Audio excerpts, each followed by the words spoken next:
নমস্কার বন্ধুরা, রন্ধনে বন্ধনে আপনাদের অনেক অনেক স্বাগত। আজকে আপনাদের সঙ্গে শেয়ার করব জিরা রাইসের রেসিপি। সেজন্য প্রথমে 1 গ্লাস বাসমতি চাল নিয়েছি। চালটাকে এবার একটা বাটির মধ্যে নিয়ে নেব। আপনারা বাজারের যে কোনো ব্র্যান্ডের বাসমতি চাল নিতে পারেন।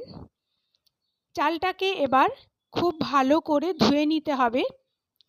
3-4 বার জল পাল্টে পাল্টে চালটাকে খুব ভালো করে আলতো হাতে ধুতে হবে। খেয়াল রাখতে হবে যাতে চালগুলো ভেঙে না যায়। চালটা ধোয়া হয়ে গেলে এবার চালগুলোকে জলে ভিজিয়ে আধ ঘন্টা রেখে দিতে হবে। আধ ঘন্টা পর গ্যাসে একটা কড়াই বসিয়েছি। কড়াইতে দিয়ে দিলাম 1 চামচ ঘি। ঘিটা গরম হলে দিলাম 1 চামচ সাদা তেল। সাদা তেল আর ঘিটাকে খুব ভালো করে মিশিয়ে নিয়ে এরপর দেব একটা তেজপাতা, 4টে লবঙ্গ, 1 টুকরো দারচিনি, একটা বড় এলাচ। এলাচটাকে আমি ফাটিয়ে নিয়েছি। এরপরে দেব 1 চামচ ভর্তি ভর্তি সাদা জিরে। যেহেতু জিরা রাইস করছি তাই জিরের পরিমাণটা একটু বেশি নিতে হবে। ফোড়নগুলোকে তেলের মধ্যে খুব ভালো করে এবার ভেজে নিতে হবে।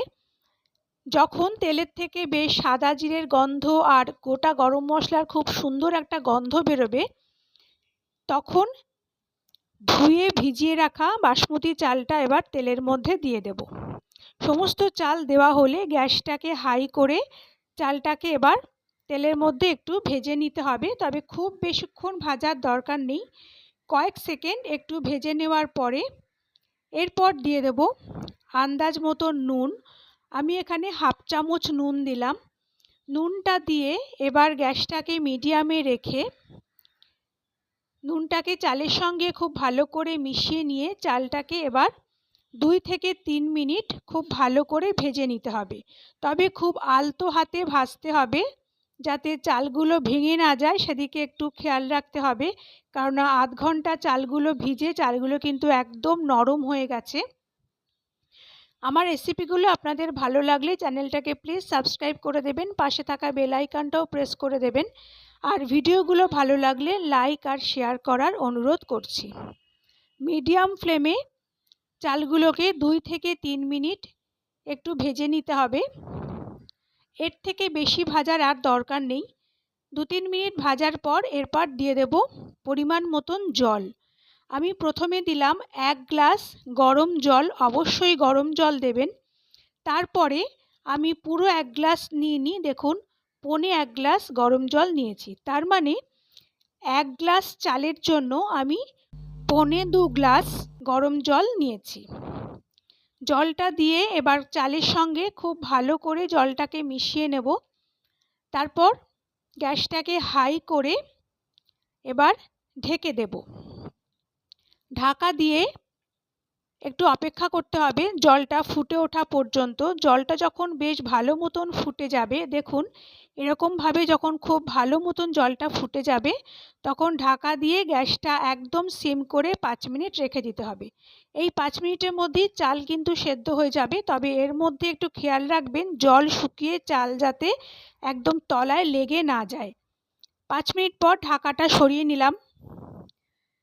চাল কিন্তু খুব ভালো মতন সেদ্ধ হয়ে গেছে। দেখুন একদম ঝরঝরে ভাত তৈরি হয়েছে। একটা ভাতের সঙ্গে একটা ভাত কিন্তু লেগে নেই। দেখুন আপনারা জলের মাপটা ঠিক মতন দিলে আপনাদেরও কিন্তু এরকম ঝরঝরে ভাত হবে।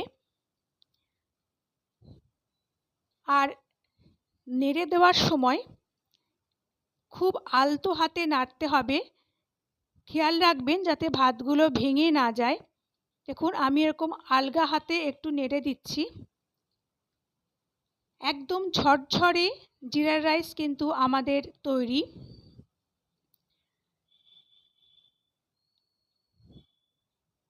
আপনারা দেখলেই বুঝতে পারছেন কতটা ঝরঝরে হয়েছে। এবার গ্যাসটা অফ করে আমি সার্ভ করে নেব।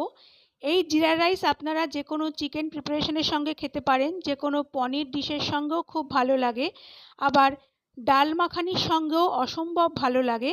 আমি যেভাবে করলাম স্টেপ বাই স্টেপ ফলো করলে কিন্তু আপনাদেরও এরকম ঝরঝরে জিরা রাইস তৈরি হবে। প্লেটে সার্ভ করে নেওয়ার পরে ওপর থেকে কিছুটা ধনেপাতা কুচি ছড়িয়ে দিলাম। খাওয়ার সময় ধনেপাতা কুচিটা মুখে পড়লে খেতে কিন্তু ভালোই লাগবে। আশা করি আমার আজকের রেসিপিটি আপনাদের ভালো লেগেছে। পরের দিন আবার একটা নতুন রেসিপি নিয়ে চলে আসব। ততক্ষণ আপনারা ভালো থাকবেন, সুস্থ থাকবেন। নমস্কার।